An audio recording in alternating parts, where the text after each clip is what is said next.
Hello, I'm Emily Egner, and I'll be discussing Dr. Cornel West and his book Race Matters for this assignment.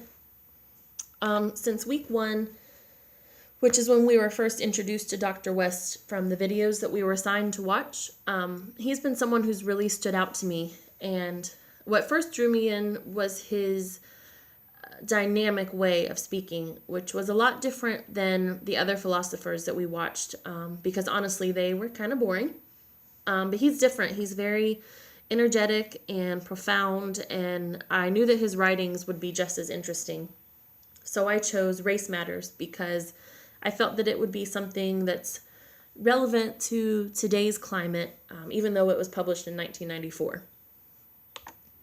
So first I want to tell you a little bit about Dr. West. He's a professor of philosophy and Christian practice at Union Theological Seminary. Actually, that's another thing that drew me to him, was that he is a Christian. A lot of the philosophers that we've read throughout the course aren't.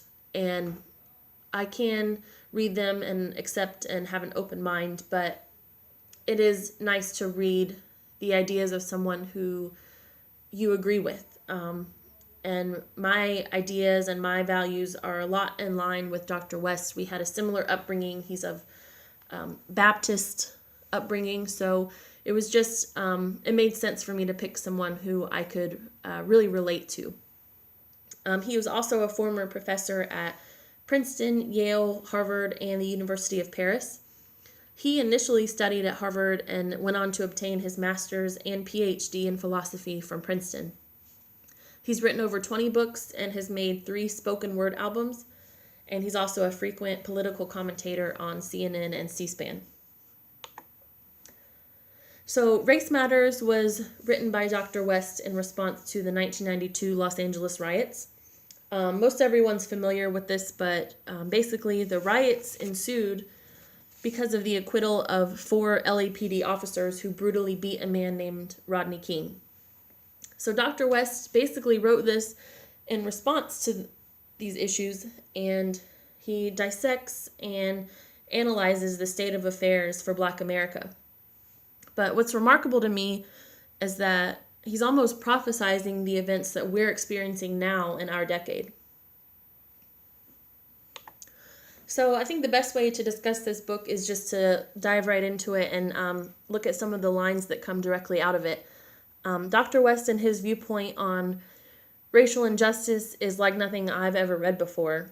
And it's really opened my eyes to the idea that history repeats itself and that racial injustice is a learned practice, meaning that the economic and social gaps we see between races is a product of actual legislation and government meddling to suppress the advancement of Black Americans. And some lines that come out of the book that reinforce this horrible truth are as follows. To engage in a serious discussion of race in America, we must begin not with the problems of Black people, but with the flaws of American society, flaws rooted in historic inequalities and long-standing cultural stereotypes. How we set up the terms for discussing racial issues shapes our perception in response to these issues. As long as Black people are viewed as a them, the burden falls on Blacks to do all the cultural and moral work necessary for healthy race relations. The implication is that only certain Americans can define what it means to be American, and the rest must simply fit in. Another is how people act and live are shaped, though in no way dictated or determined, by the larger circumstances in which they find themselves. Basically, what he means is that this long-standing issue of crime and violence that we see in our Black communities is merely a product of the circumstances they were handed, such as job discrimination, lower wages for the same jobs performed by white men, little access to quality education, high rates of incarceration, the list goes on. And people will act in accordance with the cards they've been dealt. And Black Americans have been dealt bad hands by the acts of white supremacy since the day they were brought here against their will. Now, what's especially interesting about this book is the way Dr. West has sort of foretold the political climate that we're experiencing right now. Some of the lines regarding this are as follows. The predictable pitting of liberals against conservatives, great society Democrats against self-help Republicans, reinforces intellectual parochialism and political paralysis. The liberal notion that more government programs can solve racial problems is simplistic, precisely because it focuses only on the economic dimension. And the conservative idea that what is needed is a change in the moral behavior of poor black urban dwellers, especially poor black men who they say should stay married, support their children, and stop committing so much crime, highlights immoral actions while ignoring public responsibility for the immoral circumstances that haunt our fellow citizens. Now, this goes back to what I just mentioned about circumstances, and the entire nation has to take responsibility and own up to the way that our country deliberately suppresses our neighbors.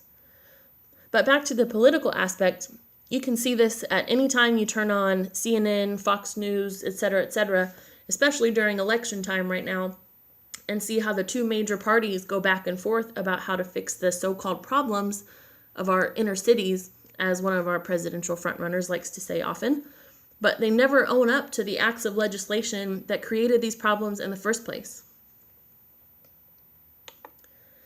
And finally, I just want to talk about Dr. West's general view on the way that things should be, the way that they could be fixed. While he's, of course, arguing for equality for Black Americans, he never does so with the notion of taking away anything from white Americans.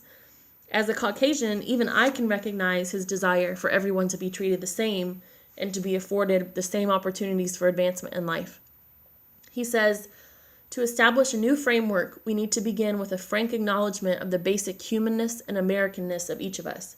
And we must acknowledge that as a people, we're on a slippery slope toward economic strife, social turmoil, and cultural chaos. If we go down, we go down together.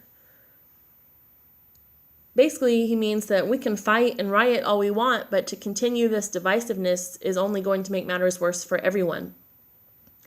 Lastly, he says, there is no escape from our interracial interdependence, yet enforced racial hierarchy dooms us as a nation to collective paranoia and hysteria, the unmaking of any democratic order.